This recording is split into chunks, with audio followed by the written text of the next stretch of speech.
Garden ব্রিজে বহুতল ভেঙে মৃত্যুর ঘটনায় উঠে আসছে চাঞ্চল্যকর সব তথ্য। কলকাতার মেয়র এই ঘটনার পর যতই লম্ফঝম্প করুন না কেন, জানা যাচ্ছে সব বেআইনি বহুতল অনুমোদনের পিছনেই আছে তার ও অভিষেক বন্দ্যোপাধ্যায়ের লোকজন। চাঞ্চল্যকর এই তথ্য সামনে এনেছেন বিরোধী দলনেতা শুভেন্দু অধিকারী।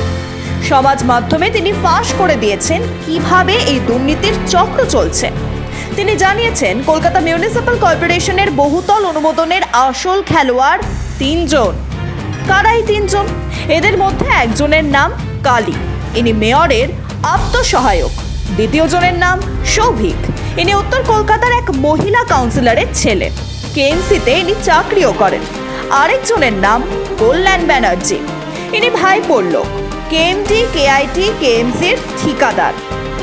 কলকাতায় যখনই কোনো ফ্ল্যাট তৈরির জন্য আবেদন জানানো হয়, তা পৌঁছে যায় মিউনিসিপ্যাল বিল্ডিং কমিটির কাছে।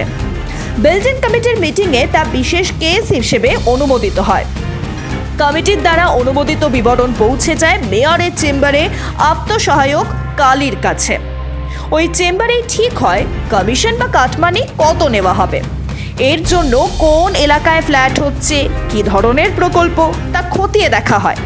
আর তা নিয়ে আলোচনার পরই বিষয়টি চূড়ান্ত করে কালী। এ পর্যন্ত সবকিছু নিয়ন্ত্রণে চলে মেয়রের চেম্বার থেকে। এরপরে বিষয়টি চলে যায় সৌভিকের অধীনে, যিনি তৃণমূলের মহিলা কাউন্সিলরের ছেলে। সৌভিক ওই বহুতলের আর্কিটেক্ট বা স্থপতির সঙ্গে টাকা পয়সা নিয়ে কথা বলেন। বহুতল কমপ্লেক্সের ক্ষেত্রে কাঠা পিছু রফা হয়। অন্যান্য ক্ষেত্রে অতিরিক্ত এলাকার সম্পত্তির মূল্যের 20 থেকে 25% হারে টাকা দিতে হয়। সব ক্ষেত্রেই লেনদেন হয় নগদে। এতক্ষণ বিষয়টি চলছিল কেএমসির অধীনে। এবার টাকা দেওয়ার বিষয়টি সামনে এলেই তা চলে যায় অভিষেকের এখতিয়ারে।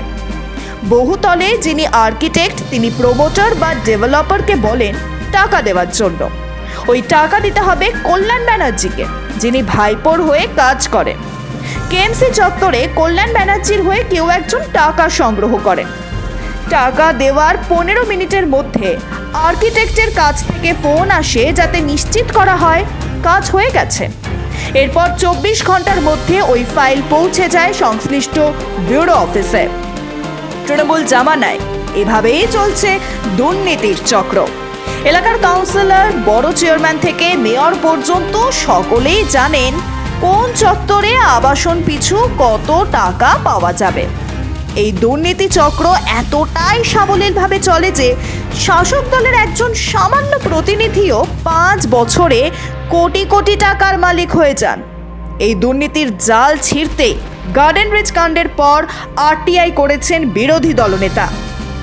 জানতে চেয়েছেন কলকাতা পুরসভা এলাকায় বেআইনি নির্মাণ সংক্রান্ত সমস্ত তথ্য। বহুতল নির্মাণ নিয়ে আপনি কোনো দুর্নীতি দেখে থাকলে লিখে জানান আমাদের। আর প্রতিবেদনটি পছন্দ হলে লাইক করুন, শেয়ার করুন, কমেন্ট করুন, আর অবশ্যই সাবস্ক্রাইব করুন। ব্যুরো রিপোর্ট, মাধ্যম।